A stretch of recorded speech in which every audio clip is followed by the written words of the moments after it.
Hi viewers, எல்லோருக்கும் வணக்கம். இன்னைக்கு சிறகடிக்க ஆசை நாடகத்தில் முத்து என்ன பண்ணுறாருன்னா, அவங்க வீட்டு கடனுக்காக அவருடைய வண்டி 3 வண்டியுமே விற்கிறதுக்கு ஒரு புரோக்கரை கூப்பிட்டு வராரு.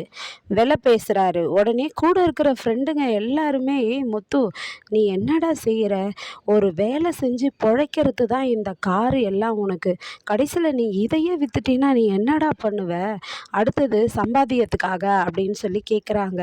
அப்போ முத்து சொல்கிறாரு, எனக்கும் வருத்தமாக தாண்டா இருக்குது. ஆனால் அப்பாவும் அம்மாவும் வீடு இல்லாமல் மீனா வீட்டில் இருக்காங்க. அவங்க கஷ்டப்படுறத என்னால் பார்க்க முடியலடா. மீனாவும் அவள் எப்படியாவது அவள் சங்கத்திலேருந்து தலைவி பதவியை ராஜினாமா பண்ணணுன்னு சொல்கிறாடா. இதெல்லாம் எனக்கு தாங்க முடியல. இந்த வண்டியை எனக்கு ஆசாசியாக மீனா தான் வாங்கி கொடுத்தா. இதுக்கு முன்னாடி எனக்கு ரவுடின்ற ஒரு பட்ட பேரெலாம் இருந்தது. குடிச்சிட்டு ஊதாரித்தனமாக சுற்றுவேன்ட்டு. ஆனால் மீனா கஷ்டப்பட்டு எனக்கு இந்த வண்டியெல்லாம் வாங்கி கொடுத்தாடா.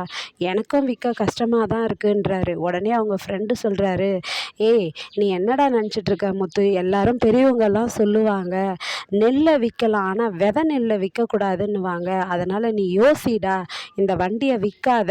இந்த வண்டி இருந்ததுன்னா எவ்வளோ கஷ்டம் வந்தாலும் நீ சம்பாரித்து அதெல்லாம் சரி பண்ணிடுவாடா. ஆனால் இதை விற்றுட்டா உன்னால் ஒன்றும் பண்ண முடியாதுடான்னு சொல்கிறாங்க. அதுக்கப்புறமா மீனா என்ன பண்ணுறாங்கன்னா, மீனாவும் இப்படி தாங்க அவங்களுடைய பதவியை ராஜினாமா பண்ணலான்னு சொல்லிட்டு அவங்களும் ராஜினாமா பண்ண பார்க்குறாங்க. அவங்கள சுற்றி எல்லாருமே உக்காந்துட்ருக்காங்க. அதுக்கப்புறம் ஒரு மூலையா ரவி ரொம்ப ஃபீல் பண்ணுறாரு ஸ்ருதிக்கிட்ட.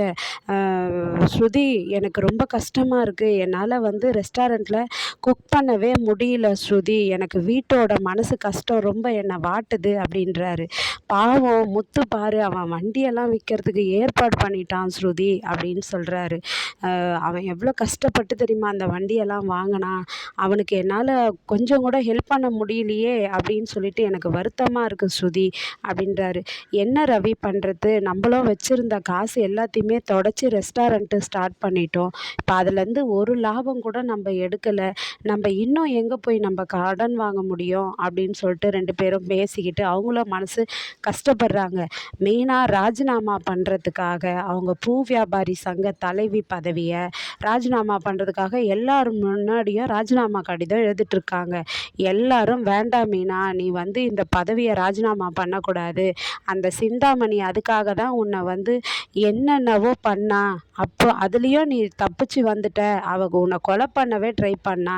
ஆனால் நீ இந்த பதவியை இப்போ பண்ணிட்டீன்னா அவள் எங்களை எல்லாரையுமே ரொம்ப சித்திரவதைப்படுத்துவா. அவள் எந்த தொழிலையும் எங்களுக்கு தரமாட்டா. நீ தான் இருக்கணும், ஒரு நல்லவங்க தான் நல்ல பதவியில் இருக்கணும் அப்படின்னு சொல்லிட்டு கேட்குறாங்க. முடியாது, நான் ராஜினாமா பண்ண போகிறேன்ட்டு கடிதம் எழுதி எடுத்துகிட்டு போகும்போது நடுவில் முத்து வந்துடுறாரு. முத்து என்ன காரியம் செய்கிற மீனா, நீ ஏன் இந்த ராஜினாமா பதவியை நீ இது பண்ணுற, கடிதத்தை கொடுக்குற, அதனால் நான் வீட்டை மீட்கிற வேலையை நான் பார்த்துக்கிறேன்.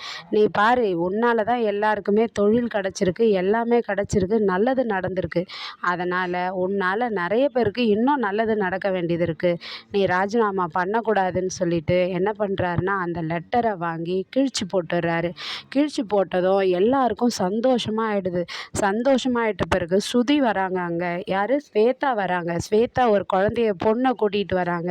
இங்கே பாரு மீனா, இந்த குழந்தைங்களுக்கெல்லாம் உங்கள் சங்கத்து மூலயமா நான் இலவசமாக படிப்பு சொல்லித்தரேன்னு சொன்னேன்ல, அதுக்கு முன்ன இந்த பிள்ளை சரியாக படிக்காது, ஆனால் இப்போது நிறைய மார்க் எடுத்திருக்குது அப்படின்றாங்க.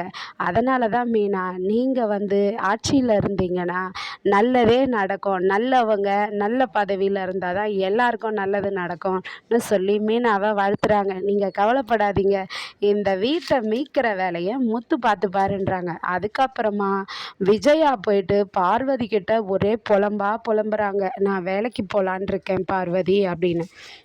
விஜயாவும் கேட்குறாங்க, எதுக்கு பார்வதி இவ்வளோ நாள் கழித்து உனக்கு இந்த மாதிரி ஒரு முடிவு எடுத்திருக்க இப்போது அப்படின்னு.